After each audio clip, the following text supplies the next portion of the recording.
ఏం పేరు మీ పేరు? నా పేరు రాఖీ అన్న. ఏం చేస్తుంటారు? నేను యూత్ కాంగ్రెస్ ప్రెసిడెంట్. ఉమ్. ఎట్లా ఉంది నవీన్ అన్నకు టికెట్ ఇచ్చారు, ఎట్లా గెలిపించుకోబోతున్నారు? అన్న భారీ మెజారిటీతో గెలుస్తాడు, ఒక 50,000 మెజారిటీతో గెలుస్తాడు.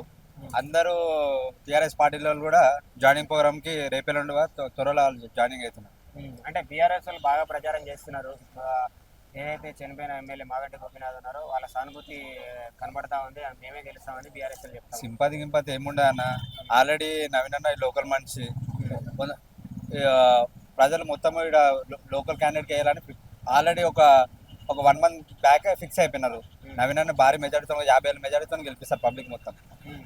అంటే ఎట్లా ప్రచారం ఎట్లా చేయబోతున్నారు, ఎట్లా ప్రజల్లోకి మీరు తీసుకోబోతున్నారు నవీన్ నవీన్ అన్న?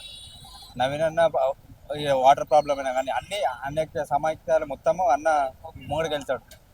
ఏదైతే బీఆర్ఎస్ ఇప్పటికే చాలా ఇంటింటికి తిరిగి ప్రచారం చేస్తా ఉన్నారు, ఇంకా ఇప్పటికీ ఇంకా కాంగ్రెస్ పార్టీ నుంచి అన్న ఇంకా ఏం ప్రచారానికి పోలేదు. మీరు ఒక కార్యకర్తలుగా మీరు ఎట్లా తీసుకోబోతున్నారు? మేము ఇంటింటికి వెళ్తాం, ఇంటింటికి వెళ్ళి వాళ్ళకి సమస్యలన్నీ అన్నీ చెప్తాం, చెప్పి మాతృలు అన్న కోట. ఏదైతే గవర్నమెంట్ ఇంప్లిమెంట్ చేసిన పథకాలు ఏవైతే ఉన్నాయో ఎంతమంది 6 గ్యారెంటీలు అన్న వాళ్ళ పబ్లిక్ చెప్పి మేము సమస్యలు అన్నీ చెప్పి కోట్ వేయించాం. ఏది మనకు 6 గ్యారెంటీలు ఏది చేయలేదని చెప్పి ప్రతిపక్షాలు చెప్తా ఉన్నారు, బాకీ కార్డులు పట్టుకొని తిరుగుతా ఉన్నారు. కేసీఆర్ మొత్తం అప్పులు చేసినాడు, రేవంత్ రెడ్డి సార్ అప్పులు చేయకుండా అన్ని మెల్లమెల్ల తీసుకొస్తాడు. మొన్ననే గవర్నమెంట్ వచ్చింది, ఒక 1.5 year అవుతుంది, మెల్లమెల్ల శాంక్షన్ అవుతుంది ఒకటి. ఎంత మెజార్టీ తోటి గెలిపించుకోబోతున్నారు మీరు? ఎట్లా? ఒక 50,000 మెజార్టీతో భారీ మెజార్టీతో గెలిపిస్తుంది జూబ్లీస్ కాంగ్రెస్.